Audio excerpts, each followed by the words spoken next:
आज हमारे पास जो स्रोत हैं वो भारत की आज़ादी की लड़ाई की कहानी बताते हैं और इसमें कई अलग-अलग परतें हैं। हाँ, और इन्हें पढ़ते हुए एक बड़ा सवाल दिमाग में आता है। वही कि आज़ादी की लड़ाई क्या एक थी या कई?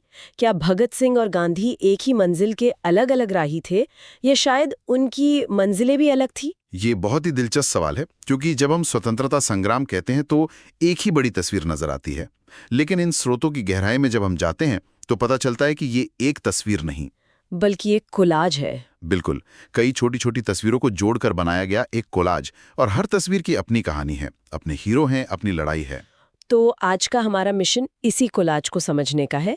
इन अलग-अलग घटनाओं और विचारधाराओं को एक साथ रखकर देखते हैं कि ब्रिटिश शासन के खिलाफ प्रतिरोध ने कितने अलग-अलग रूप लिए। और क्या वे सभी एक ही दिशा में जा रहे थे? चलिए शुरू करते हैं 1857 से। इसे अक्सर इस कहानी का पहला बड़ा अध्याय माना जाता है। हाँ, 1857 का विद्रोह। हम सबने इसके बारे में पढ़ा है ना? जी तात्कालिक कारण तो वो एनफील्ड राइफलें थीं। हाँ, जिनके कारतूसों पर वो गाय और सुअर की चर्बी लगे होने की बात फैली थी। बिल्कुल। पर मेरा सवाल ये है कि क्या ये सिर्फ एक चिंगारी थी या पूरा ज्वालामुखी मतलब फटने ही वाला था? ये एक चिंगारी ही थी, लेकिन ज्वालामुखी तो सालों से खोल रहा था। आर्थिक शोषण, जमींदारी व्यवस्था में बदलाव, भारतीय रजवाड़ों का विलय, असंतोष हर तरफ था। हर तरफ था। उस एक कारतूस ने बस उस दबे हुए गुस्से को एक विस्फोट में बदल दिया। इसीलिए जब 29 मार्च 1857 को मंगल पांडे ने बैरकपुर में विद्रोह किया तो वो एक अकेली आवाज नहीं थी। वो आने वाले तूफान का एक संकेत थी। बिल्कुल। और वो तूफान आया 10 मई को मेरठ में, जब सैनिकों ने खुली बगावत कर दी और दिल्ली की ओर चल पड़े। हाँ, लेकिन दिल्ली पहुंचकर उन्होंने जो किया वो बहुत दिलचस्प है। उन्होंने 82 साल के मुगल बादशाह बहादुर शाह जफर को उन्हें अपना नेता और हिंदुस्तान का शासक घोषित कर दिया। ये तो एक बहुत बड़ा मतलब सिंबॉलिक कदम था। बिल्कुल, ये सिर्फ अंग्रेज अधिकारियों के खिलाफ गुस्सा नहीं था, ये ब्रिटिश सत्ता को पूरी तरह से नकारने और एक भारतीय संप्रभुता को फिर से स्थापित करने की कोशिश थी। उन्होंने एक ऐसे प्रतीक को चुना जो भारत की पुरानी सत्ता का केंद्र था, भले ही वो उस समय कितना भी कमजोर क्यों ना हो। इन स्रोतों में जब मैं विद्रोह के नेताओं की सूची देखती हूँ, दिल्ली में बहादुर शाह जफर और बख्त खान, लखनऊ में बेगम हजरत महल, झांसी में रानी लक्ष्मीबाई, कानपुर में नाना साहब। हाँ, ये सब तो राजघरानों से थे। तो क्या ये विद्रोह अपनी खोई हुई सत्ता वापस पाने की लड़ाई ज्यादा थी या आम लोगों की आजादी की? यह इस विद्रोह की सबसे जटिल और आकर्षक बातों में से एक है। यकीनन इन नेताओं के लिए अपनी रियासतें और अधिकार वापस पाना एक बड़ी प्रेरणा थी, लेकिन यह सिर्फ इतनी सी बात नहीं थी। अच्छा। जब रानी लक्ष्मीबाई या बेगम हजरत महल लड़ रही थी तो उनके साथ हजारों आम सैनिक, किसान और कारीगर भी लड़ रहे थे। और उनके लिए लड़ाई का क्या मतलब था? उनके लिए लड़ाई का मतलब था अपने धर्म, अपनी जमीन और अपने सम्मान को बचाना। तो ये कई प्रेरणाओं का एक संगम था, जहां राजा और प्रजा दोनों का दुश्मन एक ही था। और शायद इसीलिए इसे एक घटना की इतनी अलग-अलग व्याख्याएं हैं। हाँ, बिल्कुल। हमारे स्रोत बताते हैं कि वीडी सावरकर ने इसे भारत का प्रथम स्वतंत्रता संग्राम कहा, एक राष्ट्रीय पहचान की लड़ाई। वहीं दूसरी तरफ सर जॉन लॉरेंस जैसे ब्रिटिश इतिहासकारों ने इसे सिर्फ एक सिपाही विद्रोह कहकर इसके पैमाने को कम करने की कोशिश की। और टी.आर. होम्स ने तो इसे बर्बरता और सभ्यता के बीच युद्ध का रंग दे दिया। ये दिखाता है कि इतिहास लिखना भी अपने आप में एक लड़ाई है। आप किस नजरिए से कहानी सुनाते हैं, उससे पूरी सच्चाई बदल सकती है। 1857 का संग्राम तो बड़े पैमाने पर दबा दिया गया। 1 नवंबर 1858 को महारानी की घोषणा के साथ कंपनी राज खत्म हुआ और भारत सीधे ब्रिटिश क्राउन के अधीन आ गया। एक अध्याय खत्म हो गया ऐसा लगता है। हाँ, पर इसका मतलब ये नहीं कि प्रतिरोध खत्म हो गया, बल्कि शहरों से दूर जंगलों और गांव में लड़ाई एक अलग ही रूप ले रही थी, जो शायद उससे भी पुरानी थी। बिल्कुल। दरअसल 1857 कोई पहली लड़ाई नहीं थी। स्रोतों में इससे पहले और बाद के अनगिनत नागरिक और जनजातीय विद्रोहों का जिक्र है। अच्छा। ये वो लड़ाइयां थीं जो शायद दिल्ली की राजनीति के रडार पर नहीं थीं, लेकिन जमीनी स्तर पर लगातार चल रही थीं। जैसे बंगाल का सन्यासी विद्रोह, जो 1763 से ही चल रहा था। हाँ, और ये विद्रोह इतना प्रभावशाली था कि बंकिम चंद्र चट्टोपाध्याय ने अपने उपन्यास आनंद मठ का कथानक इसी पर आधारित किया। और वहीं से हमें वंदे मातरम मिला। बिल्कुल। और फिर आदिवासी विद्रोहों की तो एक पूरी दुनिया है। इन विद्रोहों के खास नाम भी हैं। संथाल विद्रोह को हुल, कहा गया और मुंडा विद्रोह को उलगुलान। ये सिर्फ नाम है या इनका कोई गहरा मतलब है? बहुत गहरा मतलब है। हुल का संथाली भाषा में मतलब ही होता है विद्रोह, लेकिन उलगुलान का अर्थ है भारी उथल-पुथल या the great tumult. The great tumult, ये शब्द ही उस विद्रोह की तीव्रता को बता देता है। हाँ, ये सिर्फ एक लड़ाई नहीं थी, ये पूरी व्यवस्था को उखाड़ फेंकने की एक कोशिश थी। एक दिलचस्प बात जो इन सभी आदिवासी विद्रोहों में बार बार दिखती है वो है बाहरी का कॉन्सेप्ट। दिकू। हाँ, दिकू। ये दिकू कौन थे? क्या ये सिर्फ अंग्रेज थे? नहीं, ये सिर्फ अंग्रेज नहीं थे। ये वो साहूकार, जमींदार और व्यापारी थे जो अंग्रेजों के साथ साथ उनके इलाकों में घुस आए थे और उनकी जमीन और जीवन शैली को छीन रहे थे। तो बिरसा मुंडा का संघर्ष? उनका संघर्ष खुनकट्टी यानी जमीन पर समुदाय के मालिकाना हक की पारंपरिक व्यवस्था को बचाने के लिए था, जिसे ब्रिटिश कानून तोड़ रहे थे। तो यहाँ हम अपने शुरुआती सवाल पर वापस आते हैं। क्या इनकी लड़ाई कांग्रेस की राजनीतिक आजादी की लड़ाई जैसी थी? शायद नहीं।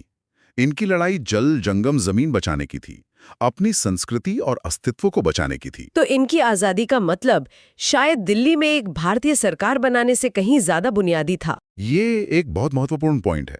और ये प्रतिरोध सिर्फ जंगलों तक सीमित नहीं था, खेतों में भी एक अलग लड़ाई चल रही थी। हाँ, चलिए अब संघर्ष के एक और मोर्चे पर चलते हैं, किसान आंदोलन। यहाँ लड़ाई सीधे तौर पर आर्थिक शोषण के खिलाफ थी। और ये शोषण बहुत क्रूर था। बंगाल का नील विद्रोह 1859-60 इसका सबसे बड़ा उदाहरण है। अच्छा? यूरोपीय बागान मालिक किसानों को अपनी सबसे उपजाऊ जमीन पर नील उगाने के लिए मजबूर करते थे और उसकी कीमत भी बहुत कम देते थे। ये एक तरह की बंधुआ मजदूरी थी। इस विद्रोह की ताकत का अंदाजा इसी बात से लगाया जा सकता है कि दीनबंधु मित्र के नाटक नील दर्पण ने पूरे देश में तहलका मचा दिया था। बिल्कुल, उसने शिक्षित बंगाली समाज को किसानों के दर्द से रूबरू कराया।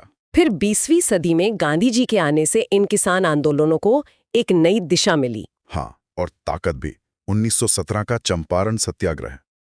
राजकुमार शुक्ल नाम के किसान के बुलावे पर गांधी जी वहां पहुंचे और 3 कठिया प्रणाली के खिलाफ लड़े, जिसमें किसानों को अपनी जमीन के 20 हिस्से पर नील की खेती करनी पड़ती थी। सही कहा। और फिर 1918 में गुजरात का खेड़ा सत्याग्रह। फसल बर्बाद हो गई थी, लेकिन सरकार लगान माफ करने को तैयार नहीं थी। यहाँ गांधी जी और वल्लभ भाई पटेल ने किसानों को एकजुट किया। इन आंदोलनों ने किसानों को ये सिखाया कि संगठित और अहिंसक होकर भी जालिम सत्ता को झुकाया जा सकता है। किसानों के साथ साथ शहरों में मजदूर वर्ग भी संगठित हो रहा था। हाँ, 1918 में गांधी जी ने अहमदाबाद टेक्सटाइल लेबर एसोसिएशन की स्थापना की। और 1920 में all India trade union Congress यानी AITUC बनी, जिसके पहले अध्यक्ष लाला लाजपत राय थे। बिल्कुल, ये दिखाता है कि अब आर्थिक लड़ाई एक राजनीतिक रूप ले रही थी और एक राष्ट्रीय मंच पर आ रही थी। इसी दौर में एक और लड़ाई चल रही थी, जो ना तो राजनीतिक थी और ना ही आर्थिक, वो सामाजिक थी। जातिवाद और छुआछूत के खिलाफ। हाँ, महाराष्ट्र में ज्योतिबा फुले का सत्यशोधक समाज, केरल में वैकोम और गुरुवायूर सत्याग्रह, ये आंदोलन क्या स्वतंत्रता संग्राम का हिस्सा थे?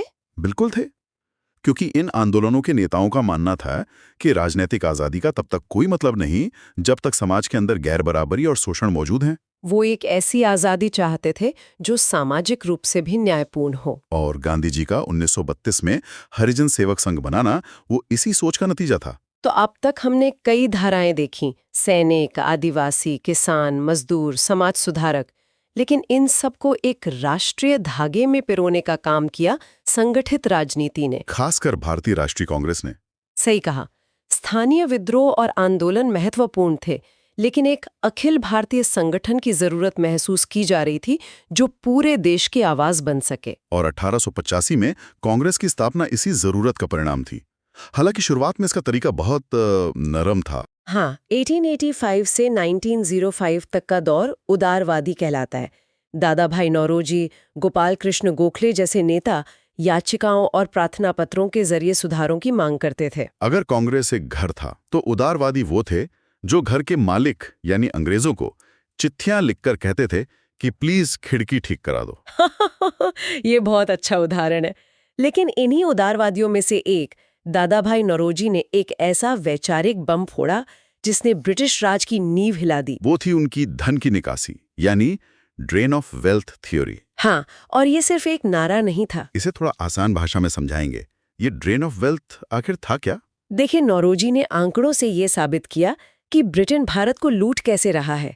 उन्होंने दिखाया कि कैसे भारत में काम करने वाले ब्रिटिश अधिकारियों की भारी भरकम तनख्वाह और पेंशन भारत के खजाने से दी जा रही थी। और वो पैसा इंग्लैंड में खर्च करते थे। बिल्कुल, भारत के पैसे से ही अंग्रेज चीन और अफ्रीका में लड़ाइयां लड़ रहे थे। भारत से कच्चा माल सस्ते में ले जाकर वहीं का बना महंगा सामान भारत में बेचा जा रहा था। मतलब भारत को अपने ही पैसों से लगातार और गरीब बनाया जा रहा था। इस एक आइडिया ने न्यायप्रिय ब्रिटिश राज की पूरी पोल खोल दी। और शायद इसी खुलासे के बाद लोगों का याचिकाओं से भरोसा उठ गया। हाँ, 1905 में बंगाल विभाजन के बाद चरमपंथी धारा सामने आई, जिसका नेतृत्व कर रहे थे लाल बाल पाल, लाला लाजपत राय, बाल गंगाधर तिलक और बिपिन चंद्र पाल। अब उनका कहना था कि चिट्ठियां लिखने से कुछ नहीं होगा, अब स्वराज चाहिए, अपना राज। तिलक का नारा, स्वराज मेरा जन्मसिद्ध अधिकार है और मैं इसे लेकर रहूंगी। बिल्कुल, ये वो लोग थे जो कह रहे थे ये घर ही हमारा है, इन्हें बाहर निकालो। लेकिन एक और धारा थी जो मानती थी कि न चिट्ठियों से काम चलेगा न नारों से। उन्हें लगता था कि आजादी केवल त्याग और बलिदान से मिलेगी। ये थे क्रांतिकारी। बिल्कुल, कांग्रेस के समानांतर ये एक शक्तिशाली धारा थी। बंगाल में अनुशीलन समिति, महाराष्ट्र में सावरकर का अभिनव भारत, ये सब गुप्त संगठन थे जो सशस्त्र क्रांति में विश्वास रखते थे। हाँ, और ये आग सिर्फ भारत में नहीं, विदेशों में भी जल रही थी। 1907 में मैडम भीकाजी कामा का जर्मनी में भारतीय झंडा फहराना, या 1913 में लाला हरदयाल का अमेरिका में गदर पार्टी बनाना, ये सब उसी आग की लपटें थीं। क्रांतिकारियों का दूसरा दौर और भी ज्यादा संगठित और वैचारिक रूप से स्पष्ट था। हाँ, हिंदुस्तान रिपब्लिकन एसोसिएशन और बाद में Hindustan socialist Republican association. Bhagat Singh, Chandrashekhar Azad, Ramprasad Bismil, ये नाम आज भी जोश भर देते हैं। और ये सिर्फ बम और पिस्तौल की राजनीति नहीं थी। भगत सिंह और उनके साथी सिर्फ अंग्रेजों को मारना नहीं चाहते थे, वे एक समाजवादी क्रांति लाना चाहते थे जहां मजदूरों और किसानों का राज हो। बिल्कुल। अप्रैल 1929 में जब भगत सिंह और बटुकेश्वर दत्त ने सेंट्रल असेंबली में बम फेंका तो उनका मकसद किसी को मारना नहीं था। जैसा उन्होंने खुद कहा, उनका मकसद बहरों को सुनाना था। वो ब्रिटिश सरकार की दमनकारी नीतियों के खिलाफ एक ऐसा धमाका करना चाहते थे जो पूरे देश में गूंजे। और ये सोचना भी कमाल है कि जब उन्होंने ये किया तो उनकी उम्र सिर्फ 20-21 साल थी। इस उम्र में इतनी राजनीतिक स्पष्टता और निडरता वाकई सोचने पर मजबूर करता है। 23 मार्च 1931 को जब भगत सिंह, राजगुरु और सुखदेव को फांसी दी गई तो वो शहीद होकर अमर हो गए। हाँ, तो हम अपनी यात्रा के अंत में हैं। 1857 के सैनिक विद्रोह से लेकर भगत सिंह की फांसी तक हमने कितनी अलग अलग लड़ाइयां देखी। तो अपने शुरुआती सवाल पर लौटते हैं। हाँ, इन स्रोतों से क्या पता चलता है? क्या ये एक कहानी थी या कई? इन स्रोतों को एक साथ देखने पर यह बिल्कुल साफ हो जाता है कि ये कोई एक सीधी रेखा में चलने वाला आंदोलन नहीं था। ये कई धाराओं का एक संगम था। एक तरफ बिरसा मुंडा अपनी जमीन और संस्कृति के लिए लड़ रहे थे, तो दूसरी तरफ दादा भाई नौरोजी संसद में आर्थिक तर्कों से लड़ रहे थे। एक तरफ गांधी जी सत्याग्रह से लड़ रहे थे, तो दूसरी तरफ भगत सिंह इंकलाब का नारा बुलंद कर रहे थे। तो क्या हम कह सकते हैं कि आजादी का मतलब भी सबके लिए अलग अलग था? हाँ, बिल्कुल। किसान के लिए कर्ज से आजादी, आदिवासी के लिए जंगल पर अधिकार की आजादी, दलित के लिए सामाजिक भेदभाव से आजादी, और राजनीतिक नेताओं के लिए देश पर अपने शासन की आजादी। बिल्कुल। और शायद स्वतंत्रता संग्राम की खूबसूरती इसी में है कि इन सभी अलग अलग आजादियों की लड़ाइयों ने एक दूसरे को ताकत दी और अंततः एक बड़े लक्ष्य में योगदान दिया, यानी भारत की राजनीतिक स्वतंत्रता। हाँ, हर धारा का अपना महत्व था। कोई एक तरीका या एक विचारधारा अकेले भारत को आजाद नहीं करा सकती थी। इन जानकारियों के आधार पर एक विचारणीय प्रश्न ये उठता है। स्रोतों में अलग अलग विचारधाराओं वाले आंदोलन सूचीबद्ध हैं। हिंसक क्रांतिकारी, अहिंसक सत्याग्रही और राजनीतिक उदारवादी। हाँ, उस समय ये विभिन्न समूह एक दूसरे के तरीकों को कैसे देखते होंगे? क्लैरिटी सर्कल, समझोगे तो चमकोगे।